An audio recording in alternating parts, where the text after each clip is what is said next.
blue Pullman, perhaps the finest product to appear in a Triang catalogue. Autumn 1963 was its first appearance in the 9th edition. That's the one featuring a Terence Cuneo painting. He was dispatched here to Saltash in Cornwall to paint the Tamar Bridge. Class 40s no longer pass over and the semaphore signal has gone. But to go to these lengths symbolises the standard set by Triang and probably gives one indication of why 12 months later, Triang Hornby would emerge as a market leader for the next 7 years.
Triang Hornby High Mech.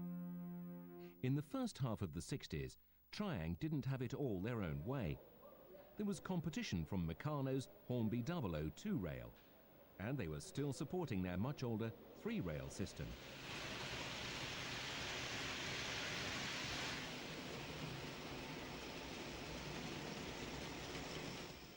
Trix were producing die-cast models and had just moved into plastic and a finer scale. Graham Farish had their 00 gauge models. Their Pullmans were particularly fine. And on the accessory front, things were very buoyant. Master models had an expanding metal range of both figures and buildings, and Merit produced a fine range of plastic accessories, both large and small. And if you wanted to assemble yourself, then Airfix couldn't be beaten. 00 Dinkies were delightful, but the much greater range from the first series of Matchbox toys adorned many a layout. And all of those are here on this layout. What a nostalgic sight.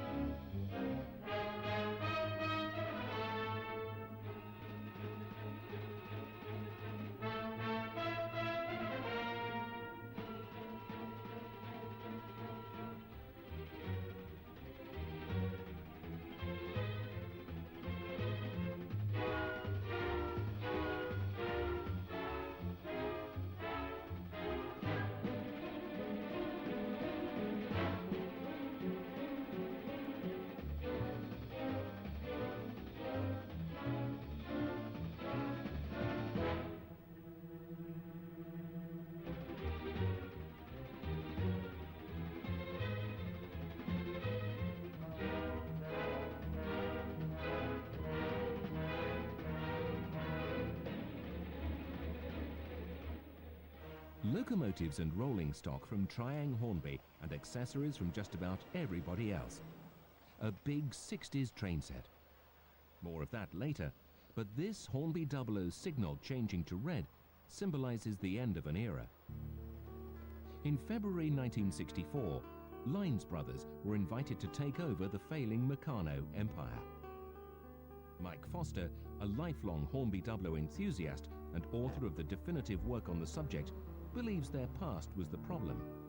They were living on the hype and success they'd had from the 1950s when they launched the Bristol Castle, the 8F, and then became their modernisation plan. And so, slowly but surely, their stockrooms built up and built up and built up. And they went selling their manufacturing output. But say Meccano would have 50,000 products in stock and would only sell 5,000 in a year. Clearly it was a recipe for a disaster. I'm just going to wind this one up and then we'll launch it off. You can do the brake, Gaurav. Okay, pull that one out a bit further. Right up. Whoops. Richard Lynes, the architect of Triang, still enjoys his train set. Long before the Meccano collapse, he kept watch on the competition. During the time we were trying to develop the train set into a model railway system or a more elaborate system, I used to go shopping and buy Hornby 00 bits and pieces and all the catalogues in order to see what we were up against, and I did the same with Trix, and there were one or two other brands. I think Graham Farish were floating around as well. And we looked at all these and weighed them up and looked at the prices, and then we used to meet their staff at the various toy fairs where they had a display and we did, and there was a fair amount of leg pulling went on. And I think I remember one of them saying that he actually admitting to us that he was finding more red boxes in the shops than there were blue ones, which we thought was rather good news. In the 12 months up to the amalgamation, Triang continued their advertising, taking up this regular series of full-page advertisements covering a very wide range of products, mainly accessories. In the June 1965 Railway Modeler, this was the last Triang advert. In July, it was Triang Hornby, though with little emphasis on the change. That came in September, when this advert proclaimed the new status.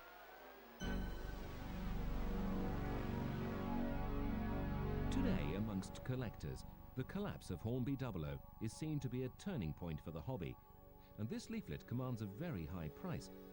But only a year or two before the takeover, acquiring Hornby 00 was not a priority for Richard Lynes. We weren't really considering the toppling Meccano. We were just chipping away and trying to make more money for ourselves. There was, I think, also at the time, both of us were being badgered into making more realistic models. I didn't necessarily disagree with making more realistic models, but I didn't want them to become too expensive. This was the danger, that if you make all your models too expensive, then you reduce the size of your market. And I was very conscious of that. Researching amongst the magazines of the time doesn't seem to reflect too much concern. The most formal reference was in Model Railway Constructor in April 1964. This editorial was thoughtful and realistic, and the final sentence pointed to the future. We can only hope that the experience of Meccano, coupled with the progressive outlook of the Lynes Brothers Group, will produce models of an even higher standard, which will satisfy the ever-critical eye of the enthusiast and further enhance the name of British models overseas. A party of us went up to the Liverpool to see around the factory. 4 or 5 of us, I think. It was rather a sad sight. A lot of it was empty, and I think they just sold the boardroom table because they were short of money, and that was rather sad. The place where they made trains was virtually empty except for finished stock. There was no work going on at all that I can remember, which was actually rather beneficial because I had imagined that we were going to have to close it down, but it had already closed, so that wasn't a problem that we had to face up to. The amalgamation leaflet hints at a continued availability of Hornby 00, and the locomotives and accessories illustrated seem to make this clear. However, Richard Lynes reveals a different story. We had to try and keep a pretense that there being a Hornby element in the Triang range in order not to alienate all Hornby customers. And this was going to be rather difficult, and in point of fact we discovered when we got there that there were stocks of quite a lot of items which we would therefore take over and rechristen as Trying Hornby. I think the West Country locomotive, Barnstable, was one of them. And the reason, it was a good model, but I think it was rather expensive. There was also some of those dreadful Kobo diesels that looked frightful, and I don't think they worked terribly well. And there were some stations, quite a lot of stations, which went well with our own stations. They were different styles, so it was a good thing. But it wasn't a very difficult decision. It was basically whatever was in stock we took on.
The M7 and a DMU simultaneously depart. Peter Oliver and Nigel Evans are retired Rovex employees, joining the company just after the amalgamation. They both have memories of the arrival of Hornby 00 stock in Margate. One year on the shutdown, I spent nearly all my wages on the breakdown set and a nice goods set. And then, obviously, later on in the year, we had quite stocks, and there was a certain gentleman, Mr. Murphy, who was the service manager. And I went downstairs one day, and he showed me a beautiful Barnstable locomotive, and he put it right up to my face and said, I bet you'd like one of these, Peter, wouldn't you? I said, "Cool, yes, please."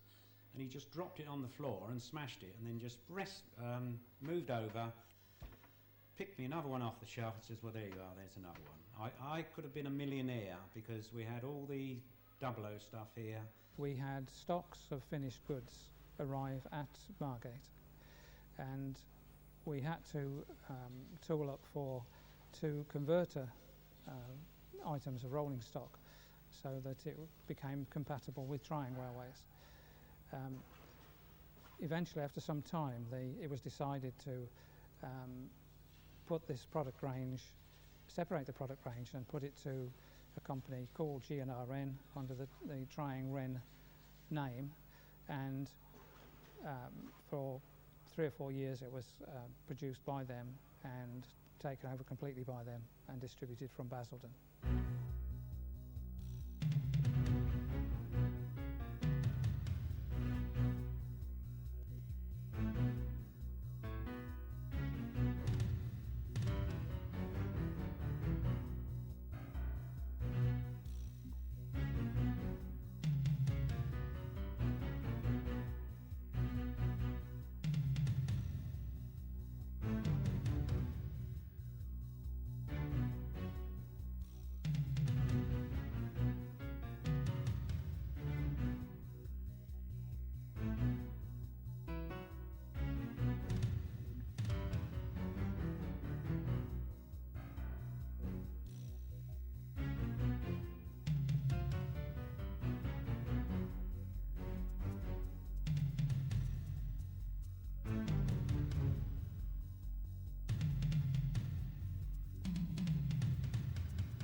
Filmed at a Triang Society event, this is Dave Coddington's Triang Hornby layout. With a rich assortment of products, it's impressive indeed. Not often seen, this range of starter set locomotives and rolling stock. This is one of a series of events organised by Triang collectors intended to highlight all the Triang products. Obviously, not just trains.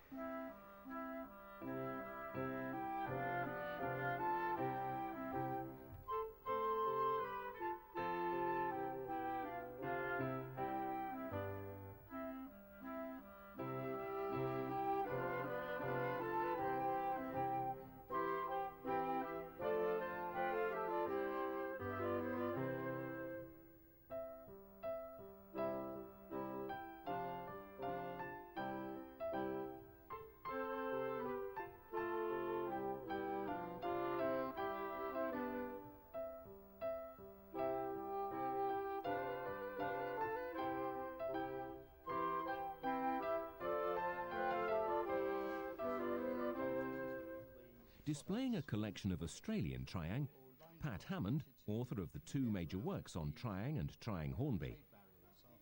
Earlier, he gave his thoughts on the outcome if Hornby 00 had not been taken over. Hornby 00 would have taken a route very similar to Triang. They'd have gone over purely to plastic mouldings, but they'd have aimed at a higher quality. And we'd have seen a complete set of plastic coaches, for example, but we'd have seen a bigger range than Triang did. And I suspect that what happened when mainline and airfix entered the field 10 years later would have happened in the mid-60s. And now to complete the amalgamation analysis, what does Mike Foster think could have saved Hornby 00? But what would have saved the company? Perhaps, like Hornby today, maybe making shorter production runs, maybe increasing the prices. And also Meccano left it far too late, really, to come into two-rail. They continued their three-rail, despite the many enthusiasts following just the three-rail. I think for far too long. And certainly Triang and Rovex and Triang Hornby in the early 1950s gained the advantage of their less expensive lines and the more realistic two-rail operation.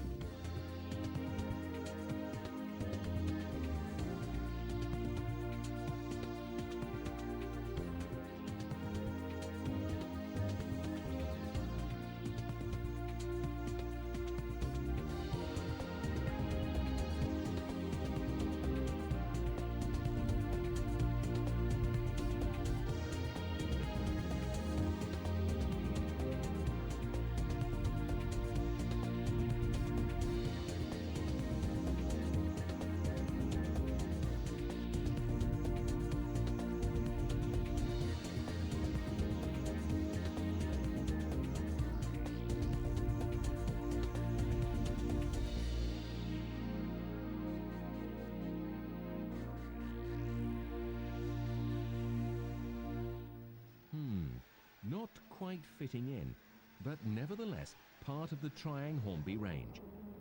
Well, this Bedford bus is arriving at the home of that last layout. This is Station X, or Bletchley Park, the home of the wartime decoders and the Enigma machine.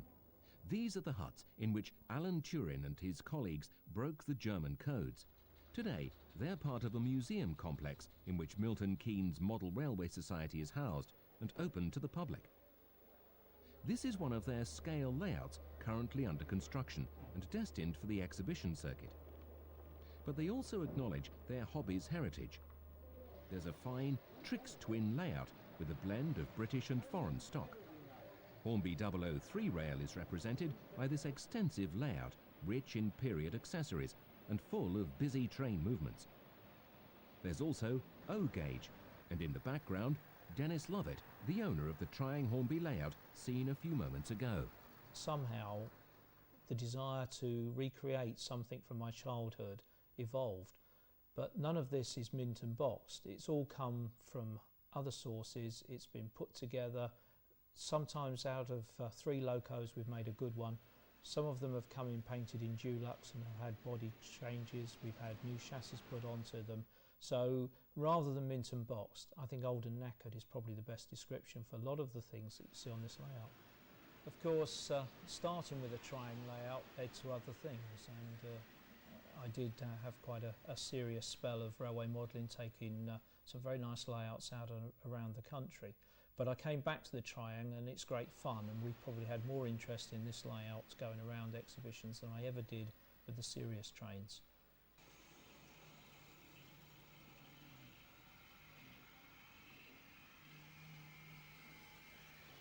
Well now, we must let the story move forwards, using the catalogues as our guides to new products. Though as collectors know, the actual dates when models were in the shops can be quite different. 1965 will therefore be our first, even though it's labelled Triang, and the rest follow like this.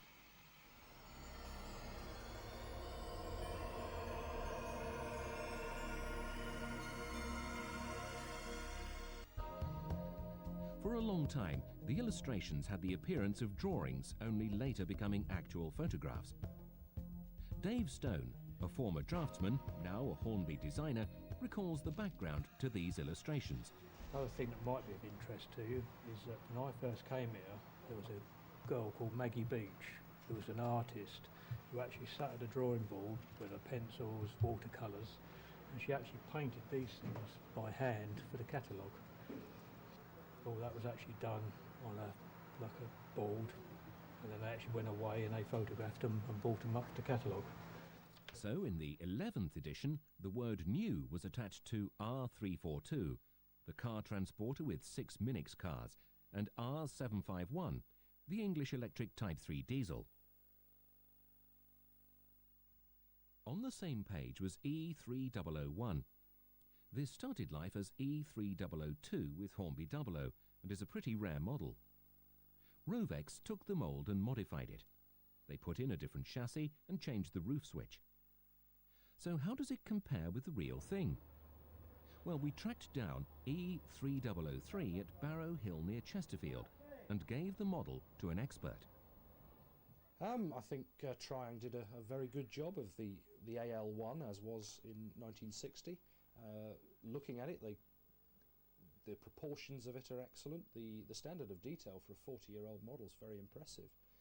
The two pantographs was as the loco would have been set up in 1959, 1960. The later model captures the single pantograph.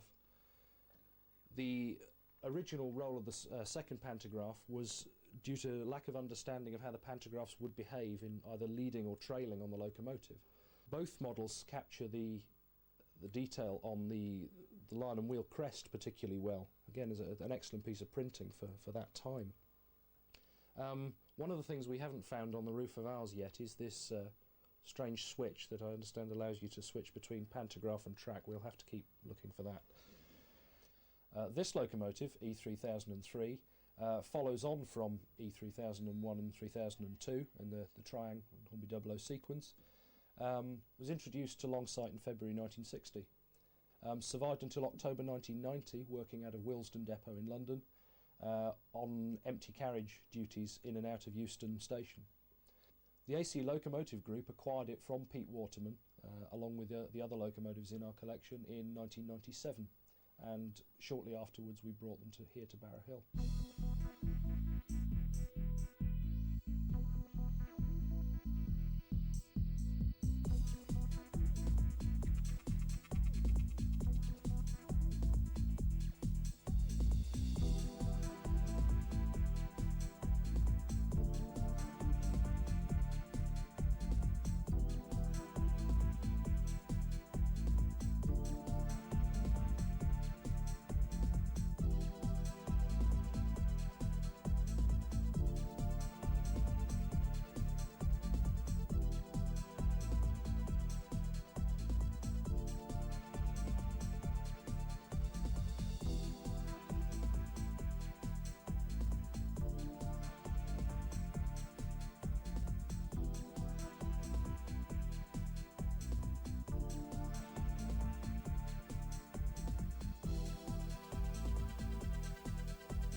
This is the 18th century fort at Felixstowe, overlooking the Orwell estuary.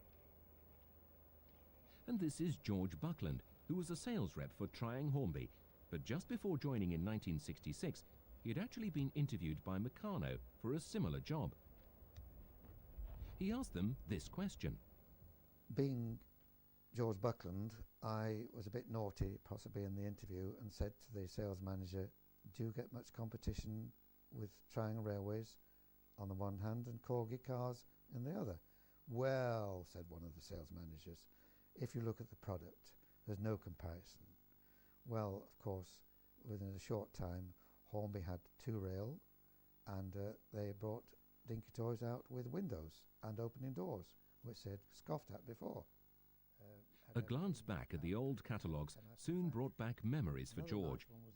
He was the face of Triang Hornby for the dealers, and he easily recalled what sold well. What, of course, was always very popular were the Battle Space range, which really, not really strict railway models, but satisfied the younger people for something novel and kept their interest in model railways from that angle.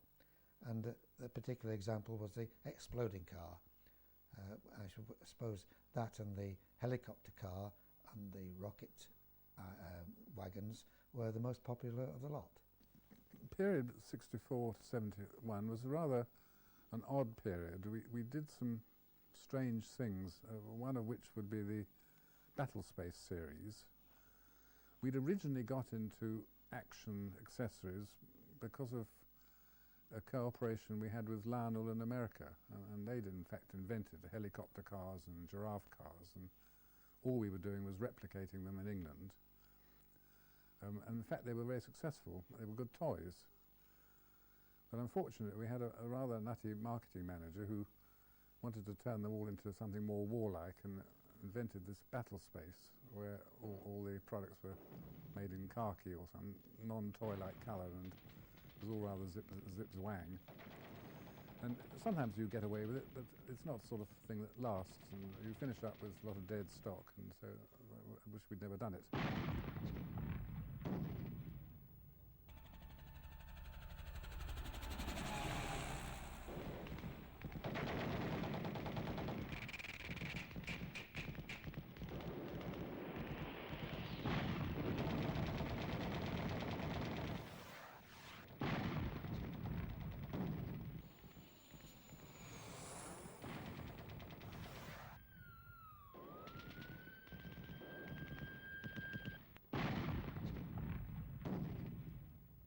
Wow, was Battle Space ever that exciting?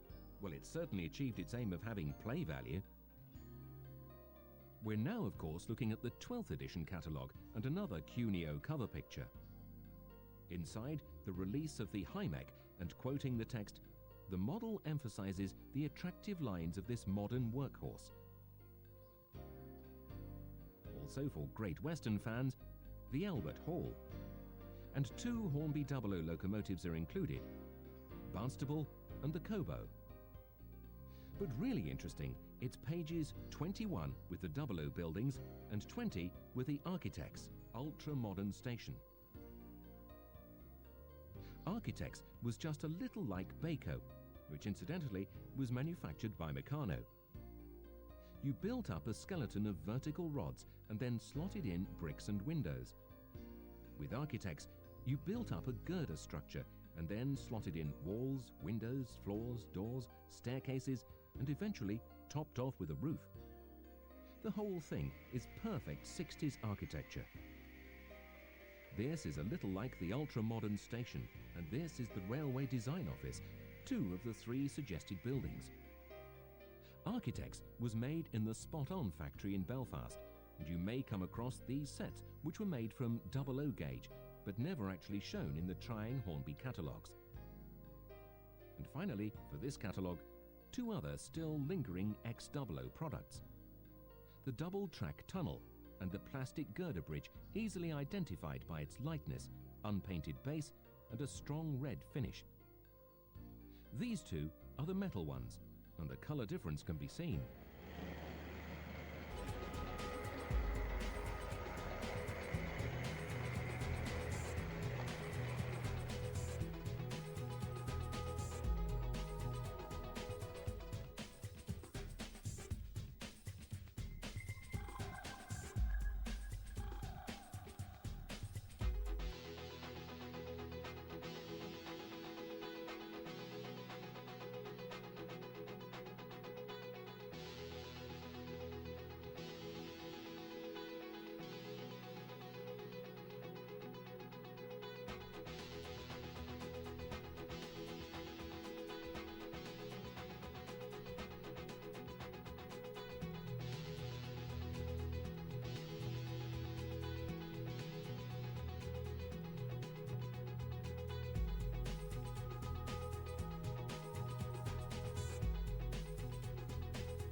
New for 1967 and featured on the cover another Cuneo picture.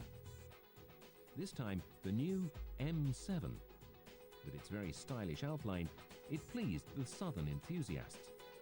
The opening smokebox door was an innovation, and so was the glowing firebox, generally a suitable model for branch line work.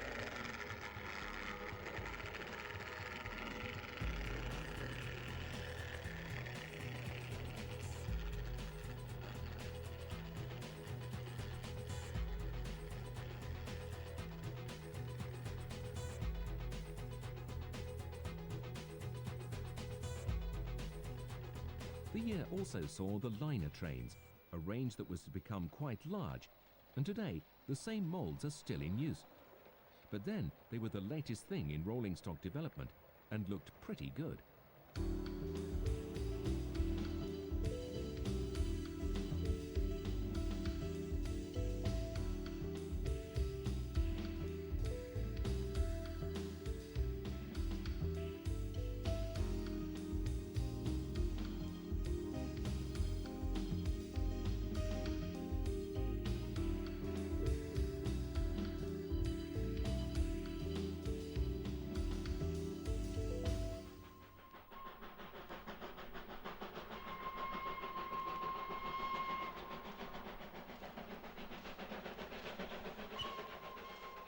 The Flying Scotsman, the big one for 1968 and the 14th edition catalogue. But was it? These images give a clue to what was really happening. The logo had acquired Minic, and 13 pages were devoted to what had been Minic Motorways and was now Triang Minic. It was in 1961 when Minic Motorways had started and slowly developed a good customer base. This is Dave Lyon operating his combined road rail layout at a Train Collectors Society exhibition. I'm often described as a novelty item when I come and do exhibitions. Some people might take offence to that, but I'm rather quite flattered in a way. You have to realise that a lot of the models are now almost 40 years old. So we are dealing with quite old technology, and yet when you can see the vehicles moving in the background here, they are moving, they're moving well. Okay, they do stop from time to time, and they each have their own sort of little idiosyncrasies. But the fact that the range itself is so diverse, there were 41 different numbered models in the catalogues, although some of them were repeated with different chassis and different colours, etc. Okay, I've got some of the more rarer models here. If I can just take you through each one in turn. First of all, we've got a steam wagon here. This was produced in two different models. This is the earlier one, as you can see. It's got the metal chassis on the bottom with the gimbal wheel. The next one is the Conqueror tank. Again, it's an early model. You can see it's got the metal chassis. This one's got a double reduction gear on it, which means it runs quite slowly, but it also means that it runs very reliably.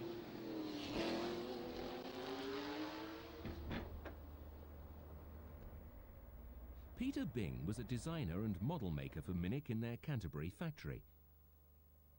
Many of today's prized models started life in his imagination. So, how does an idea come to fruition?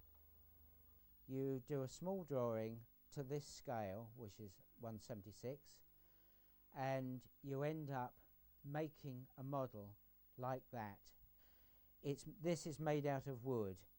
We used to hand carve them all from a block of lime, and I used to allow myself about a week's work to carve that out in wood and a day's work to make these accessories like the bumpers and the headlights, because they used to be sent away to be plated.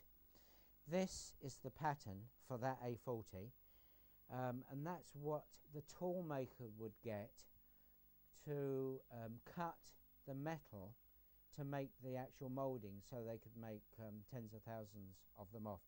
So that is an exact copy of that pattern, 1/5 its size.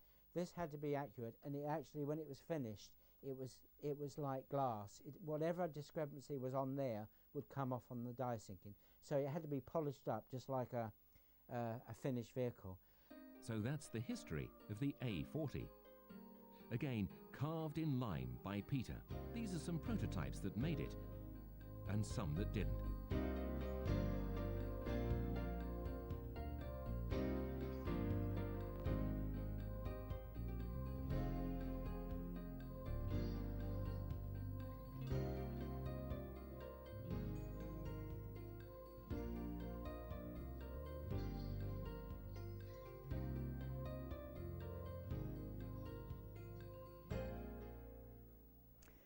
Is this an illustration from a Trying Hornby catalogue?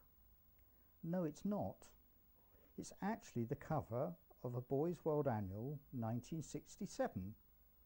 And yet, both the cover and many of the articles inside seem to be influenced by the products of the Linesbros companies. On the cover we see battle space and a dinky lorry. Inside, the many others such as Scalextric and model railways. The question is, did Linesbros influence this? Did they contribute towards the cost of the publication? Well, if Pat Hammond doesn't know, who will? Here's just a selection of illustrations from the annual to prove his point.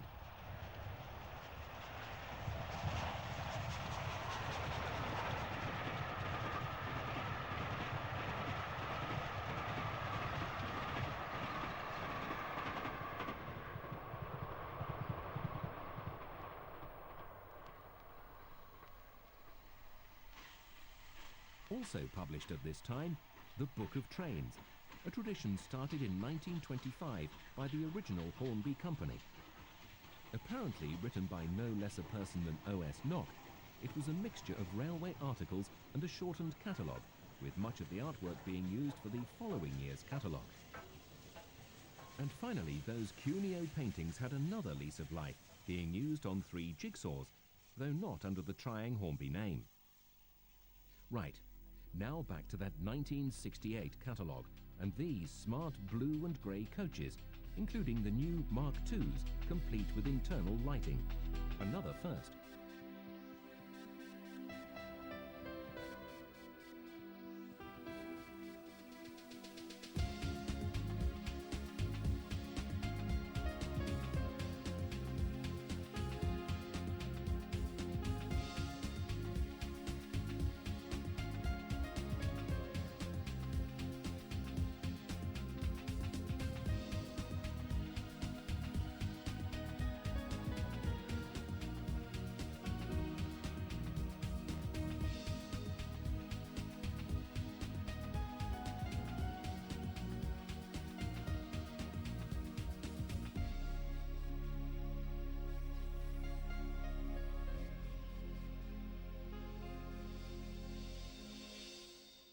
The accurate outline of the new Mark II coaches, beautifully modelled by Tryang Hornby.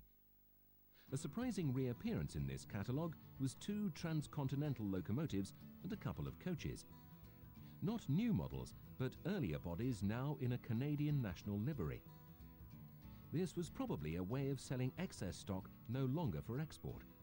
But what a colourful sight the export and transcontinental range made.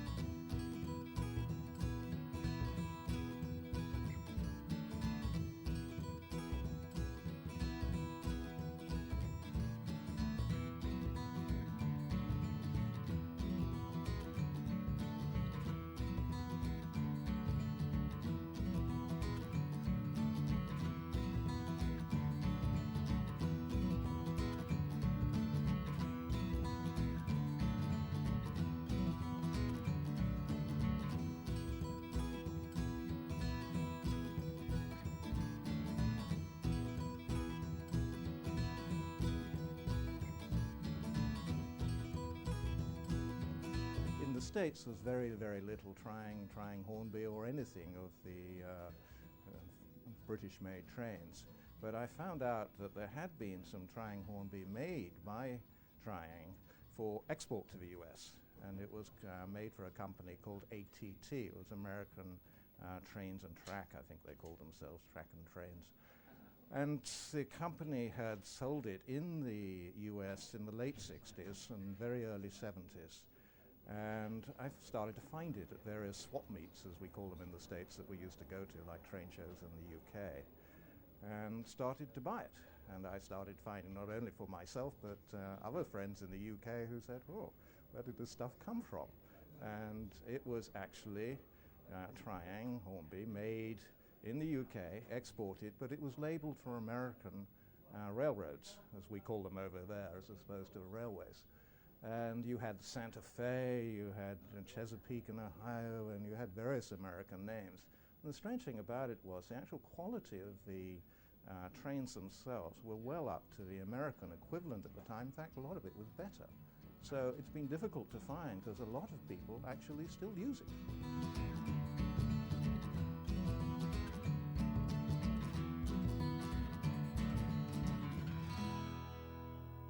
Into 1969 now, with this very uninspiring 15th edition catalogue cover, distracting the customer from some very appealing new models. Locomotives were beginning to appear in both modern and older liveries, but the inside cover revealed the Freightliner crane. This cleverly designed model could be lowered onto a container, grip and lift it, and then move it over to another track. Plenty of play value here.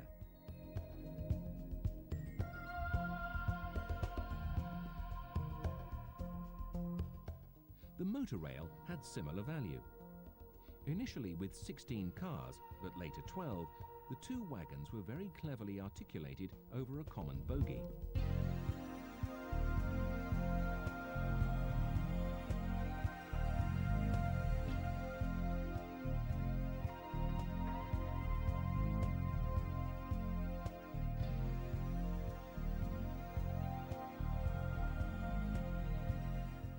When run as a rake, they looked pretty impressive, and seen in close-up, the effect is quite convincing.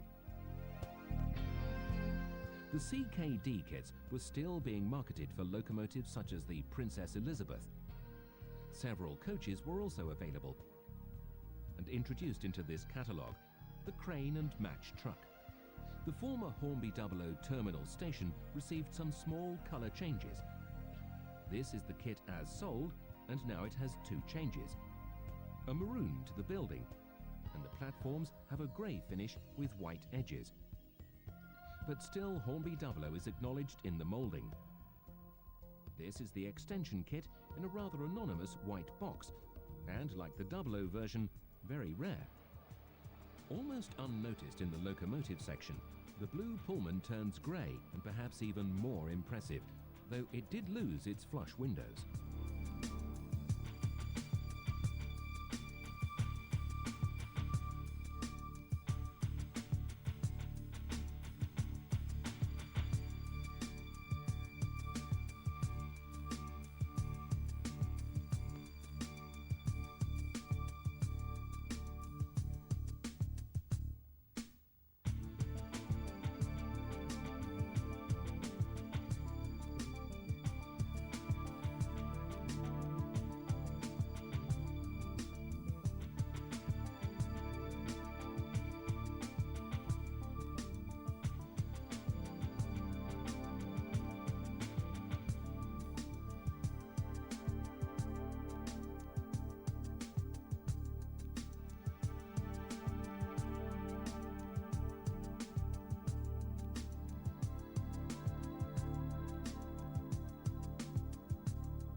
Street sounds appropriate to model land, still with a presence in the catalogue.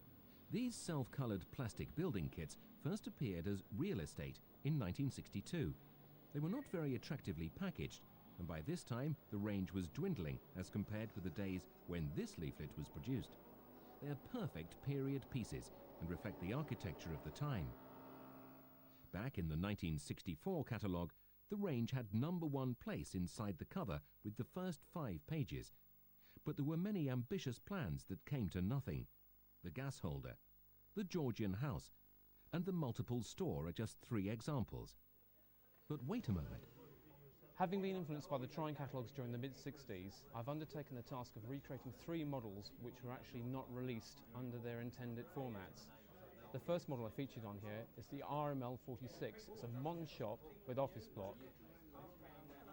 Here we can see it's a double-fronted shop with additional windows, 3 stories. I've incorporated Model Land doors into this, which I've heavily modified. The second kit featured is the Georgian House. Again, this was not produced, as there weren't enough orders featured in the catalogue and required. Again, like the previous model, it doesn't actually feature any common parts utilised in any of the other kits, hence the cost of the tooling would have been too expensive, as there weren't sufficient orders. One of the most unusual kits that was intended for production was the Model Land gasometer. It shares no common parts with any of the other kits again.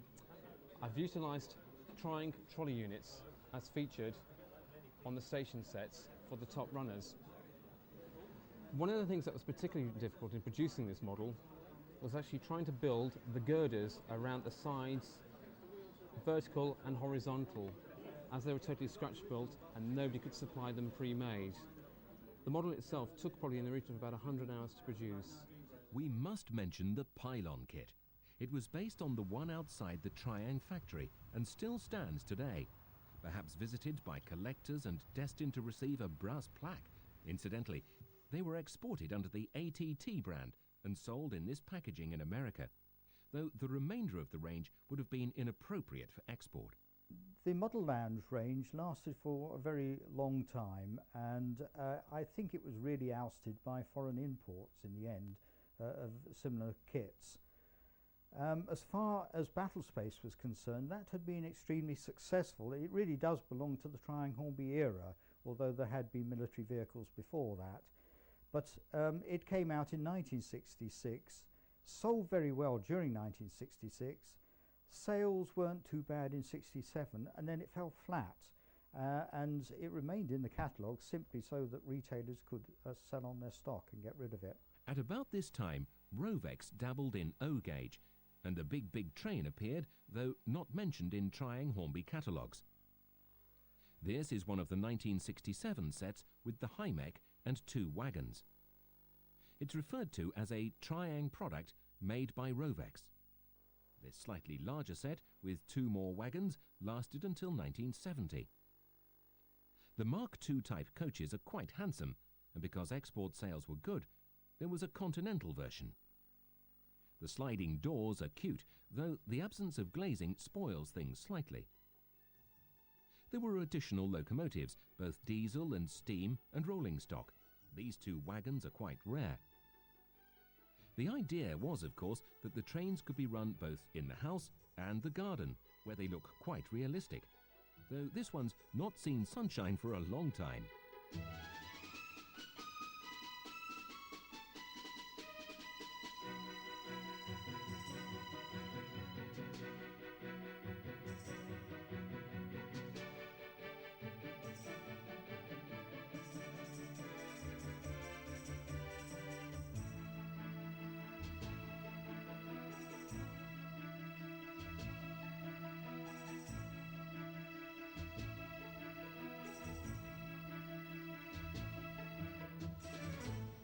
The big train, later to be manufactured in Russia. Well, 1971 is on the horizon, and these 3 catalogues, all with Cuneo covers, will take us in that direction. The big commercial event is the formation of Tryang Wren, based entirely on the Hornby 00 products. Pat Hammond gives the story. Having taken over Meccano Limited, Lines had a problem to know what to do with the Hornby 00 tools. They were being pressured both by the public, who wanted Hornby 00 production to be restarted, and also by 1 or 2 companies who were interested in buying or leasing the tools from them, including Tricks, incidentally. The problem carried on until one day George Wren, who managed G&R Wren Limited, which was a subsidiary company, was looking round the Meccano factory and came across the tools and asked if he could have them. We think that he had in mind that these were going to be marketed as Wren Railways, but it's quite clear that the instruction came that they had to be Triang Wren and they would be marketed as an extension of the Triang Hornby range. And indeed, they did appear in the 16th edition, but a page had sneaked in the previous year as Triang Hornby by Wren. This simple catalogue from 1970 shows the range including wagons. The locomotives were boxed in the style adopted by Wren for the entire company life until 1992, though there were a few crude ones, perhaps a box shortage. The instruction manuals also changed very little. The locomotives were identical to Hornby 00, apart from the couplings and the older liveries. You'll have spotted Mallard in earlier sequences. This is a Triang Wren model, which used the plastic tender from Flying Scotsman, as Wren couldn't produce the original tin plate version. The wagon range became quite extensive and reflected a large number of private owners, though some were British Railways and identical to the Hornby 00 version. This is a slight oddity, a combination of Triang and Wren. Wren made the control unit and Triang supplied the locomotive. An odd accessory that was also intended for the Minnick motorways. Rather strangely, you could also buy the control box separately, but what came out of Basildon was often a mystery. Situation at Basildon was they had, by any modern standards, a relatively small factory, and they very much copied the East End practice, as I understand, of outworkers. And the times I would go down there, I'd see a lady with her children with maybe 2 or 3 prams loaded with components. They'd literally gone into the factory, collected these components, taken them back to their home, pressed them, assembled them, did whatever work they had to do on them, and then brought them back into the factory. Just part of the Wren story. 1969 and 70 brought additional new rolling stock, some new, others simply in alternative liveries.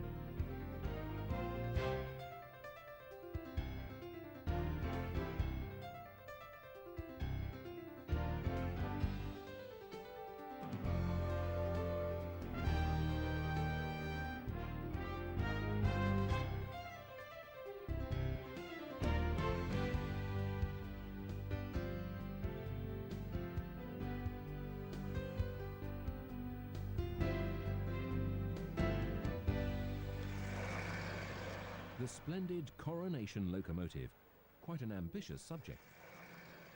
As was this 75-ton crane, still in production today, released in 1971. Nigel Evans, retired project manager with Rovex, recalls how it started. On a particular occasion, I remember having to go to Stratford East Depot to photograph the breakdown crane, and this was taken out of the shed and the whole unit arranged for us on a track, and the only way I could photograph the crane itself all in one piece was to climb a very tall, slender floodlighting pole with a ladder bolted to the side, and in fact I found that I couldn't get it all in one shot, and therefore we had to sellotape 2 pictures together to get the whole unit. Nigel was similarly involved with the Evening Star locomotive. These are some of the photographs he took in 1970 when it was in store at Brighton. Evening Star represents the finest model to have come out of Margate between 1954 and 1971, and is a fitting locomotive to end our story. To confirm that, we took it to the Bluebell Railway to meet a full-size version.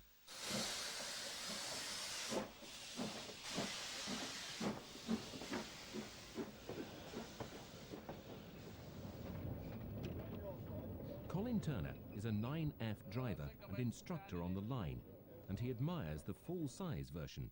It's easy to drive, powerful, responds well, and looks good. Qualities found in the Triang Hornby model, perhaps? We can see some very good features here which represent the original, and one of them is the clearance underneath the boiler here.